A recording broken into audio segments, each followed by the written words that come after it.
कर्म करे किस्मत बने, जीवन का यह मर्म, प्राणी तेरे हाथ में, तेरा अपना कर्म, तेरा अपना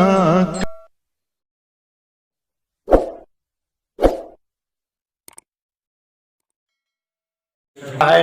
कुछ बच्चे नहीं आए थे, ध्यान दें। प्रश्नोत्तर नंबर 6 बहुत तेज बताऊंगा। मैं आए नहीं थे, ध्यान से देख लो। अथवा वाला प्रश्न। हाँ, सभी बच्चे ध्यान दें। प्रश्न कह रहा है कि आयाम A1 और A2 तथा समान आवृत्ति की दो तरंगे जिनके मध्य कलांतर फाई है, एक साथ किसी माध्यम में संचरित हो रही हैं।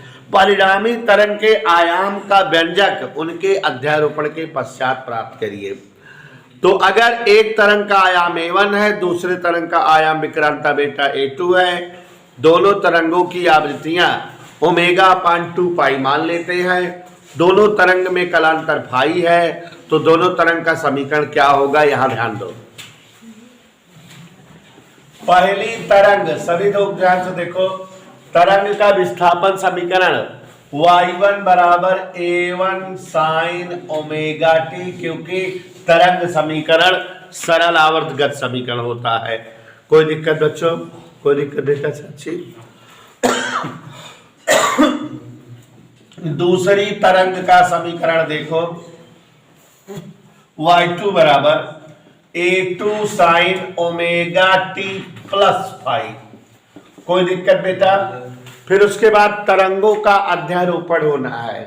अध्यारोपण के पश्चात, तरंगों के अध्यारोपण के पश्चात आप सभी लोग जान रहे हैं बेटा, याद करिए, अध्यारोपण सिद्धांत का प्रयोग करेंगे तो परिणामी तरंग का विस्थापन y बराबर क्या हो जाएगा, y1 प्लस y। बहुत तेज मैं बता दे रहा हूं, 5 मिनट नहीं लगेगा। y बराबर A1 sin ωt plus A2 sin ωt plus 5।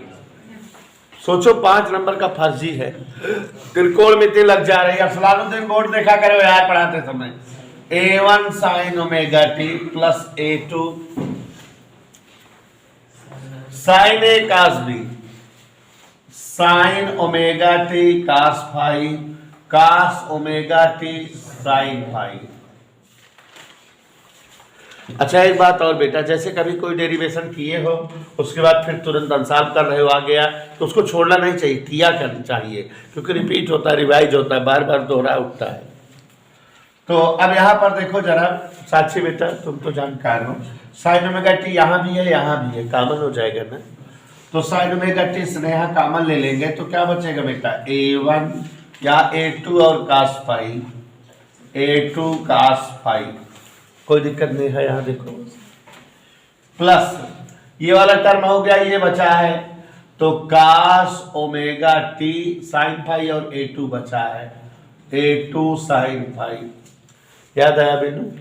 इस चीज को हमने r cos थीटा मान लिया था और इस चीज को r sin थीटा माना। A1 plus A2 cos phi बराबर r cos थीटा। मीनू बेटा यही था ना? A2 sin phi बराबर r sin थीटा। तब ये समीकरण जो है इस तरह से हो जाता है, y बराबर, समीकरण तो देख लो, sin ωt r cos theta plus cos ωt r sin theta.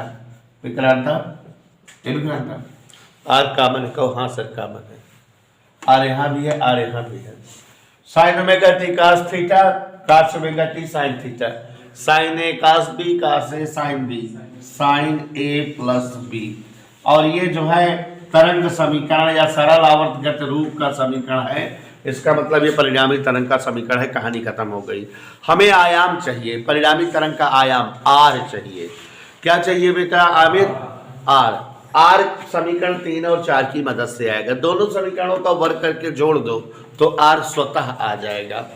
गौर से देखो, समीकरण 3 का वर्ग करे और 4 का वर्ग करे, जोड़ दे तो देखो a1 plus a2 cos phi whole square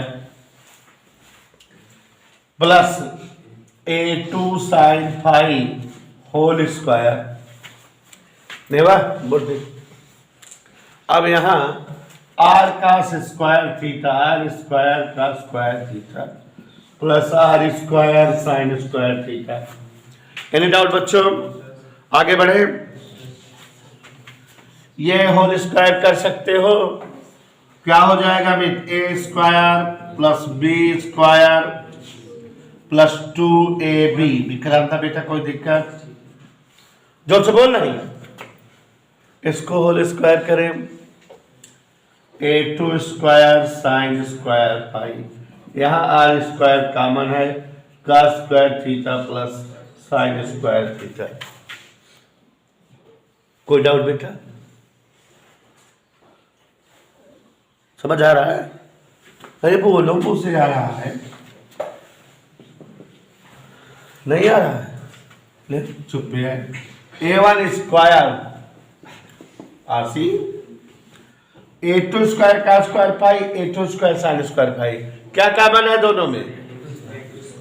a2 square. अंदर क्या बचेगा बेटा? cos square pi plus sine square pi और 2a1 a2। ओझा जी समझ में आ रहा है? ये cos स्क्वायर साइन स्क्वायर क्या हो गया? तो अपने पास इज्जत के साथ परिणामी तरंग के आयाम का समीकरण आ गया। a1 स्क्वायर, इसका मान 1 प्लस 2a1 a2। अथर्व कोई दिक्कत बेटा? किसका समीकरण आ गया? परिणामी तरंग के आयाम का। चूंकि 5 नंबर का प्रश्न है, ये भी देखो, बहुत टफ तो नहीं है इतना। हमने आपको बताया बेटा कि आप विद्युत के चैप्टर पढ़ते हो, सोचो एक चैप्टर पढ़ते हो कम से कम 1 महीना पढ़ते हो। 15 न्यूमेरिकल, 15 डेरिवेशन, 50 न्यूमेरिकल, तब कतो जाए कि एक अनुमान आज के काज क्वेश्चन 5 नंबर वाला आ जाए, कई वो सवाल आ जाए तो फिर संभावना ना है, वह गलत हो सकता है।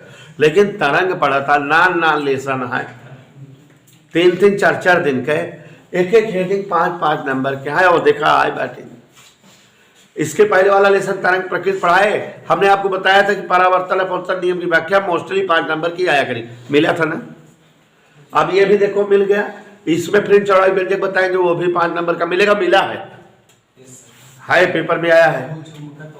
भूचुंबकत्व वाला भी नहीं, मतलब कि इधर जो तरंग के लेसन है, छोटे छोटे टॉपिक हैं लेकिन बहुत इंपॉर्टेंट है, रट डालो पूरा। हाँ बेटा मिलेगा। तो अब यहाँ बताना क्या चाहते थे अथर्व? बताना मूर्ख ये चाहते थे कि 5 नंबर का क्वेश्चन है तो इतने पे मत छोड़ देना, संपोषी और विनाशी व्यतिकरण का आयाम भी निकालना। माने आर मैक्सिमम के लिए cos pi plus 1, or minimum के लिए cos पाई माइनस 1 रखिएगा, ठीक है।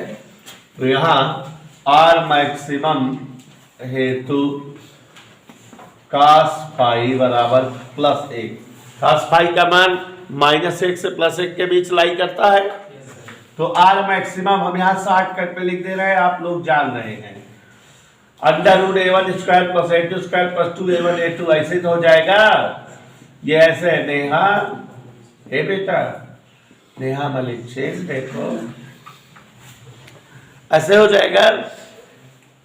तो आर मैक्सिमम बराबर a1 प्लस a2, बस इतना ही, अंडर गायब हो गया। वह आर मिनिमम, अब हम जान गए डायरेक्ट लिख देंगे a1 डिफरेंस a2, इतना तो लिख ही दीजिएगा। तो ये जो है 5 नंबर का क्वेश्चन है, पूरी किताबियत तो पेपर में आए बात है।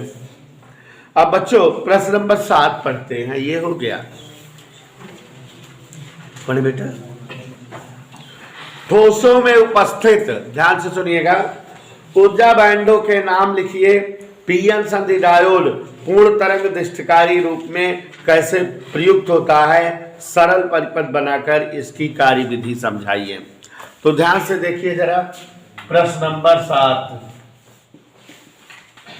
ठोसों में ऊर्जा बैंड।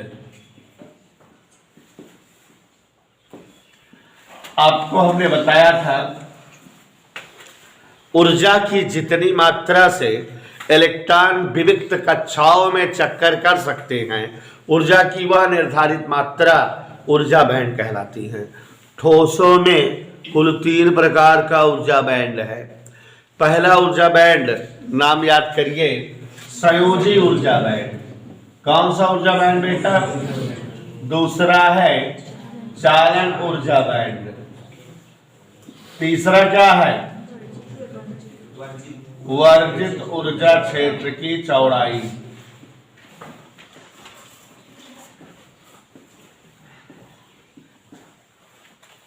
तो ठोसों में 3 प्रकार का ऊर्जा बैंड होता है, संयोजी ऊर्जा बैंड, चालन ऊर्जा बैंड और वर्जित ऊर्जा क्षेत्र की चौड़ाई।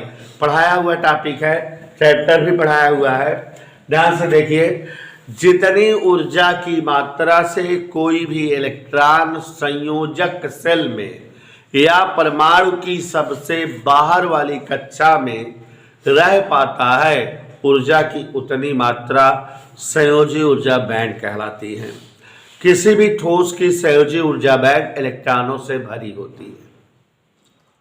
ठीक, ऊर्जा की जितनी मात्रा से कोई भी इलेक्ट्रॉन परमाणु से बाहर होकर के चालकता का गुण प्रदर्शित करता है, ऊर्जा की वह मात्रा चालन ऊर्जा बैंड कहलाती है। इस ऊर्जा का मान संयोजी ऊर्जा बैंड से अधिक होता है और इस ऊर्जा बैंड को रिक्त या खाली रखा जाता है। जब किसी संयोजी ऊर्जा बैंड के इलेक्ट्रॉन की ऊर्जा बढ़ती है तो उसके इलेक्ट्रॉन संयोजी ऊर्जा बैंड को छोड़कर चालन ऊर्जा बैंड में आ जाते हैं, चालकता का गुण दिखाते हैं।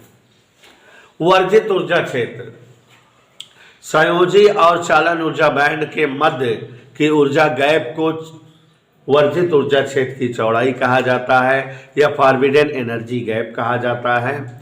इतनी मात्रा की ऊर्जा अगर संयोजी ऊर्जा बैंड के इलेक्ट्रॉनों को मिल जाती है तो वे वर्जित ऊर्जा क्षेत्र को पार करके चालन ऊर्जा बैंड में पहुंच जाते हैं, चालकता का गुण दिखाने लगते हैं।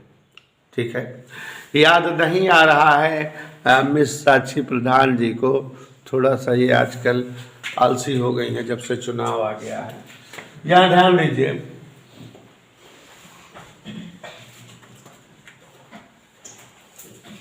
कुछ ठोस इस प्रकार होते हैं कि उनके वो चालन ऊर्जा बैंड और संयोजी ऊर्जा बैंड की चौड़ाई लगभग समान होती है, किंतु वर्जित ऊर्जा क्षेत्र की चौड़ाई बहुत कम होती है। और ऐसे ठोस चालक कहलाते हैं, विद्युत के चालक। अगर इस प्रकार किसी जो है ठोस का ऊर्जा बैंड स्वरूप हो, ऐसे संयोजी ऊर्जा बैंड इलेक्ट्रॉन से भरा हुआ है, ये उतनी ऊर्जा होती है जितने से कोई इलेक्ट्रॉन परमाणु की सबसे बाहरी कक्षा में चक्कर कर पाता है। और संयोजी ऊर्जा बैंड की चौड़ाई और अगर चालन ऊर्जा बैंड की चौड़ाई बराबर हो, लगभग समान हो, और वर्जित ऊर्जा क्षेत्र की चौड़ाई बहुत कम हो, कि संयोजी ऊर्जा बैंड के इलेक्ट्रॉनों को अगर थोड़ी सी भी ऊर्जा मिल जाए तो ये वर्जित ऊर्जा क्षेत्र की चौड़ाई को क्रॉस करके चालन ऊर्जा बैंड में पहुंच जाएंगे, चालकता का गुण दिखाने लगेंगे। ऐसे पदार्थ विद्युत के चालक कहलाते हैं। ठीक वर्मा जी, ऐसे समस्त पदार्थ जिनके चालन ऊर्जा बैंड की चौड़ाई बहुत अधिक हो, वर्जित ऊर्जा क्षेत्र की चौड़ाई बहुत अधिक हो, संयोजी ऊर्जा बैंड की चौड़ाई चालन ऊर्जा बैंड की अपेक्षा कम हो,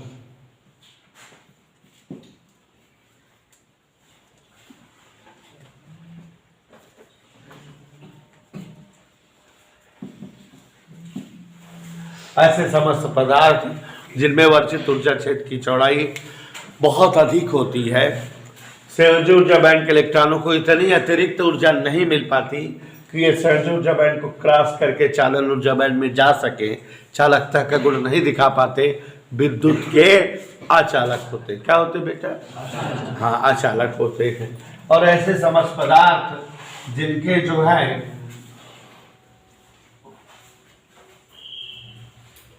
जिनके वर्जित ऊर्जा क्षेत्र की चौड़ाई चालकों की अपेक्षा अधिक और अचालकों से कम हो,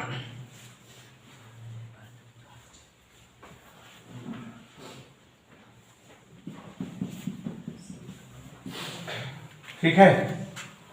यहां देखो वर्जित ऊर्जा क्षेत्र की चौड़ाई चालक से अधिक है, अचालक से कम है, इन दोनों के बीच में है। यहां संभावना है कि संयोजी ऊर्जा बैंड के इलेक्ट्रॉनों की ऊर्जा बढ़ेगी, वर्जित ऊर्जा क्षेत्र को क्रॉस करके चालन ऊर्जा बैंड में आ जाएंगे, चालकता गुण प्रदर्शित करेंगे और ये जो है अर्धचालक कहलाते हैं। ऐसे पदार्थ हैं, ये चालक हैं विद्युत के, ये विद्युत के इंसुलेटर हैं और ये विद्युत के अर्धचालक सेमीकंडक्टर। ठोसों में ऊर्जा बैंड इस प्रकार का है। और बच्चों, पीएन शब्द डायोड पूर्ण तरंग दृष्टिकारी रूप में कैसे प्रयुक्त होता है? आप जान रहे हैं, परिभाषा आपको बता दे रहे हैं बेटा। प्रत्यावर्ती धारा को दृष्ट धारा में बदलना दृष्टिकरण कहलाता है। इस प्रक्रिया में शामिल यंत्र दृष्टिकारी कहलाते हैं। और जब प्रत्यावर्ती धारा की संपूर्ण तरंग का दृष्टिकरण किया जावे है तो प्रयुक्त उपकरण पूर्ण तरंग दृष्टिकारी कहलाता है। जब प्रत्यावर्ती धारा की संपूर्ण तरंग का दृष्टिकरण करना होता है तो 2 पीएन संधि डायोड का प्रयोग किया जाता है। क्रियाविधि चित्र इस प्रकार होता है कि यहाँ पर जो है पीएन संधि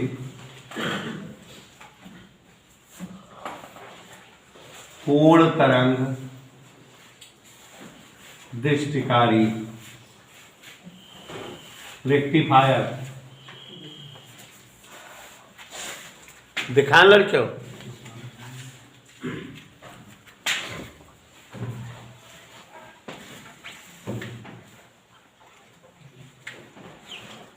एक ट्रांसफार्मर होता है, ऊंचाई ट्रांसफार्मर।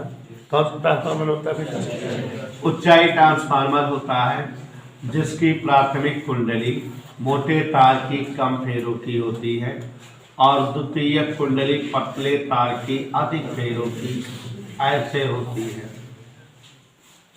यहाँ बीच में क्रोड होता है। ट्रांसफार्मर की प्राथमिक कुंडली AB, द्वितीय कुंडली CD,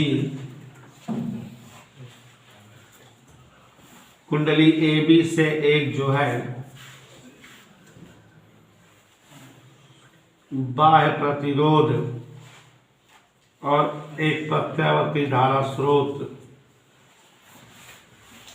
इसके सिरों पर जो वोल्टता होती है इनपुट वोल्टता होती है। याद आया? और ट्रांसफार्मर की द्वितीय कुंडली से एक डायोड D1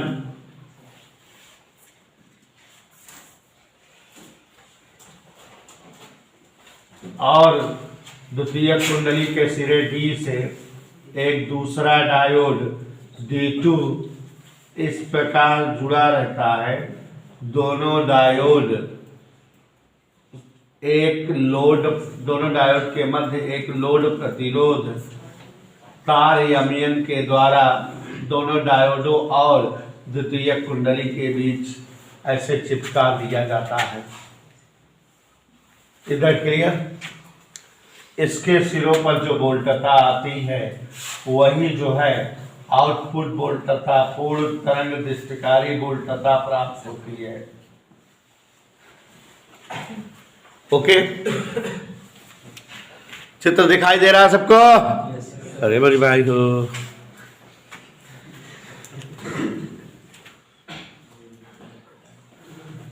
पीएन संधि डायोड का पूर्ण तरंग निष्क्रिय रूप में प्रयोग करने के लिए एक उच्चाई ट्रांसफार्मर लिया जाता है जिसकी प्राथमिक कुंडली ए बी, द्वितीय कुंडली सी डी, कम फेरो और ज्यादा फेरो वाली बीच में ऐसे होता है। यहाँ एक प्रत्यावर्ती धारा स्रोत और एक जो है इनपुट प्रतिरोध होता है जिसके सिरों की वोल्टता इनपुट वोल्टता कुछ ऐसे प्राप्त होती है। द्वितीय कुंडली के सिरे सी से एक डायोड D1 और सिरे डी से एक डायोड D2 जोड़ देते हैं। दोनों डायोडों के बीच में एमएन तार के द्वारा एक लोड प्रतिरोध RL को द्वितीय कुंडली से चिपका देते हैं।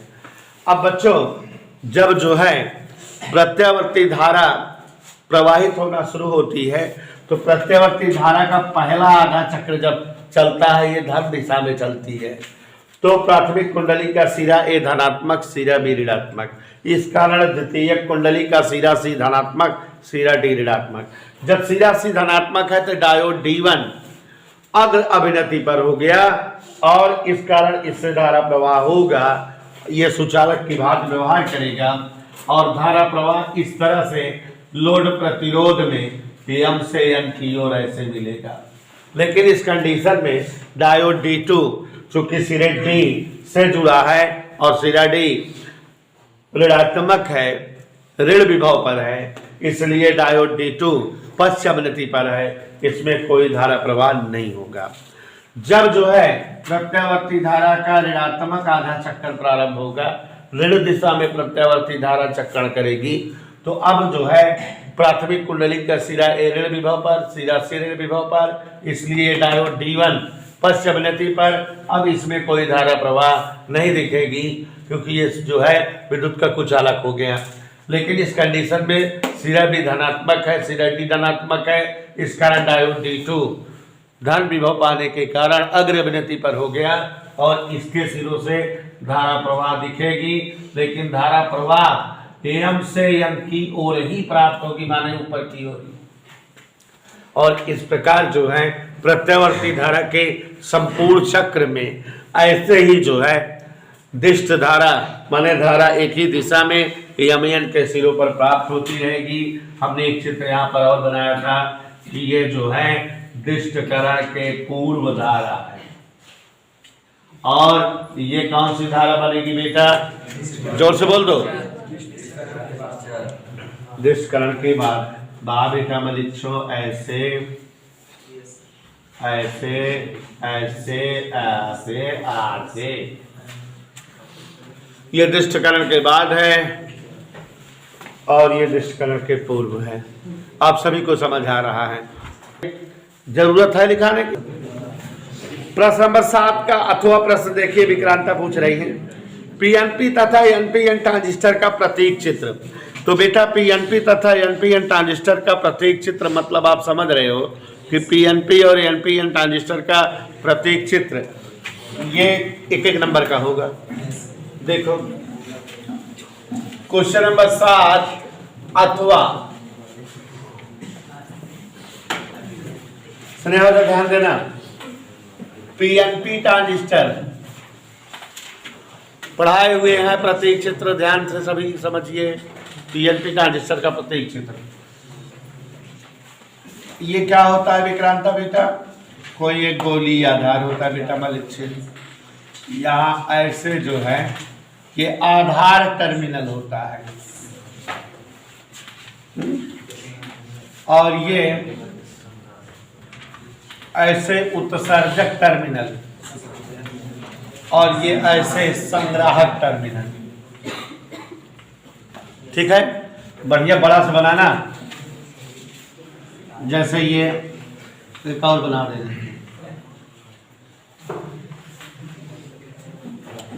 सुनी सुनी।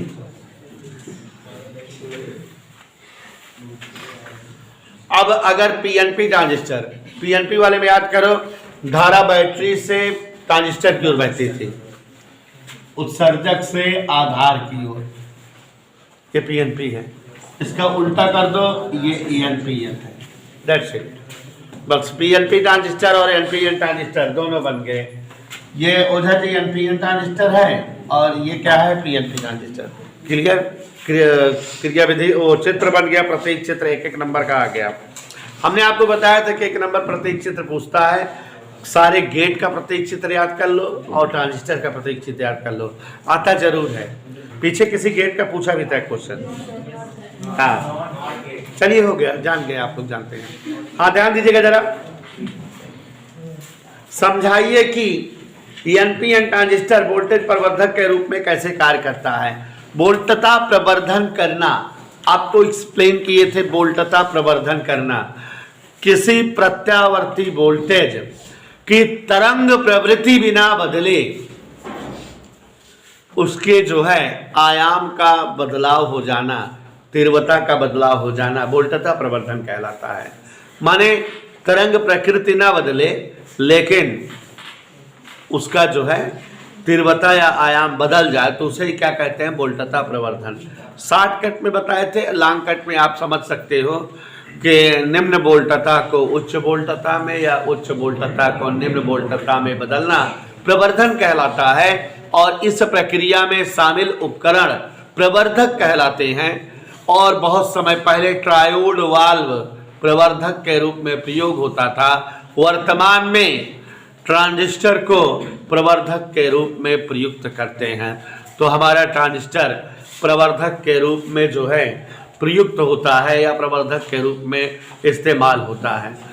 तो इस तरह से जो है आपको बताए थे कि वोल्टता प्रवर्धन के रूप में अगर प्रयुक्त करना हो ट्रांजिस्टर को तो किस प्रकार प्रयुक्त करते हैं। NPN transistor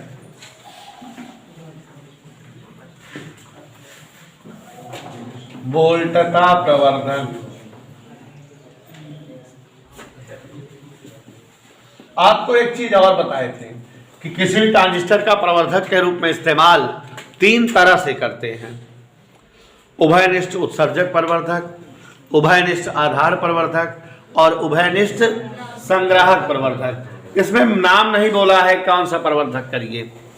NPN transistor voltage प्रवर्धक करिए, लेकिन कौन सा उत्सर्जक संग्राहक नाम नहीं दिया है। तो आप लोग कौन करेंगे, उत्सर्जक। क्यों? क्योंकि हमारे कोर्स में उत्सर्जक ही है ना। तो उभयनिष्ठ उत्सर्जक प्रवर्धक के रूप में एनपीएन ट्रांजिस्टर का प्रयोग करेंगे। गौर से देखिए जरा, उभयनिष्ठ उत्सर्जक प्रवर्धक के रूप में। तो उभयनिष्ठ उत्सर्जक प्रवर्धक के रूप में देखो जरा इधर, ओम ट्रांजिस्टराय नमः।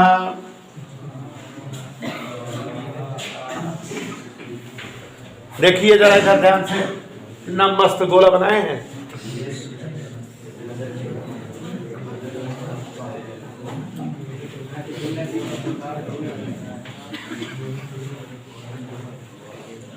बच्चों ये क्या है, उत्सर्जक। ये क्या है, आधारा। ये क्या है, संग्राहक। याद आया? अब यहां बच्चों एक जो है वह प्रतिपथ जोड़ेंगे जिसका प्रवर्धक करना रहेगा ना। तो यहां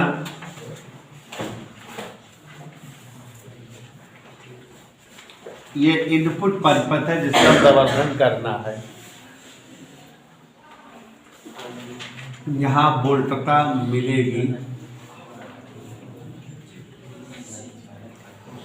यहां बैटरी जोड़ेंगे।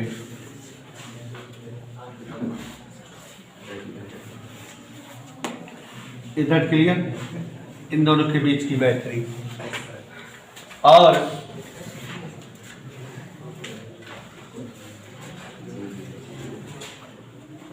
यहां इन दोनों के बीच की बैटरी।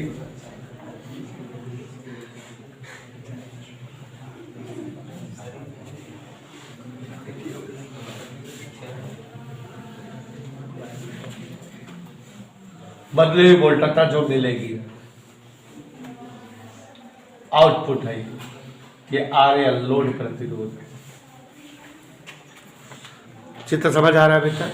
वोल्टता प्रवर्धन के लिए निम्न प्रकार से आकृति सेटअप करते हैं। सबसे पहले तो एनपीएन ट्रांजिस्टर इसको बनाएं। कौन सा ट्रांजिस्टर बनाएंगे? NPN transistor. मतलब देखो आधार से उत्सर्जक की ओर धारा है, किधर से है?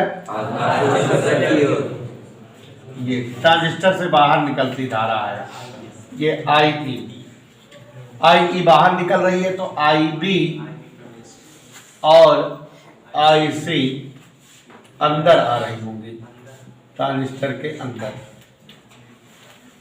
इधर क्लियर। अब यहां पर बैटरी सेटअप करते हैं। जैसा कि आप जान रहे हैं एनपीएन ट्रांजिस्टर है, उत्सर्जक एन टाइप का है, आधार पी टाइप का है। अग्र अभिनति पर होना चाहिए, तो अग्र अभिनति। ये बैटरी है बी और ई के बीच। कोई दिक्कत बेटा, समझ आया? अब यहाँ सी और ई के बीच सेटअप करेंगे, और आपको पता है कि एन है ये। अब इसको जो है पश्च अभिनति पर रखना है। पश्च अभिनति का मतलब एन को ध्यान से,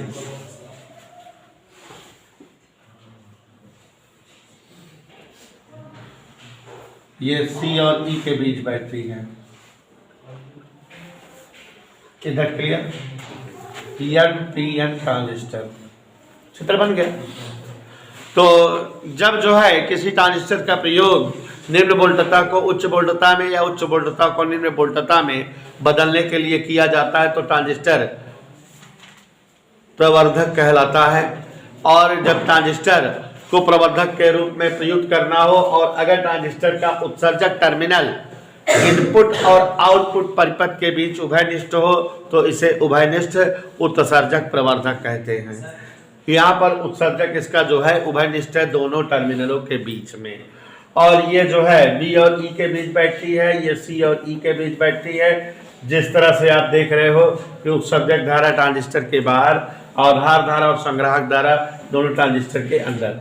जो वोल्टता यहाँ इनपुट रहेगी, ऐसे इसका जो है वोल्टता यहाँ पर इस तरह से प्राप्त होगी, परिवर्धित वोल्टता प्राप्त होगी। क्योंकि जो ट्रांजिस्टर का जब जो है प्रत्यावर्ती धारा का पहला आधा चक्र चलेगा, आधार धारा उसमें जुड़ जाएगी, और इसलिए जो है इनपुट धारा का मान बढ़ेगा, और इनपुट धारा का मान बढ़ेगा तो वहाँ पर बढ़ी हुई धारा प्राप्त होगी। और जब जो है उल्टा रहेगा तो यहाँ घटेगा आईबी के कारण, तो यहाँ पर जो है और ज़्यादा घटी हुई धारा प्राप्त होगी, माने वोल्टता प्रवर्धन हो जाएगा। ऐसे ही वर्णन समझाए थे।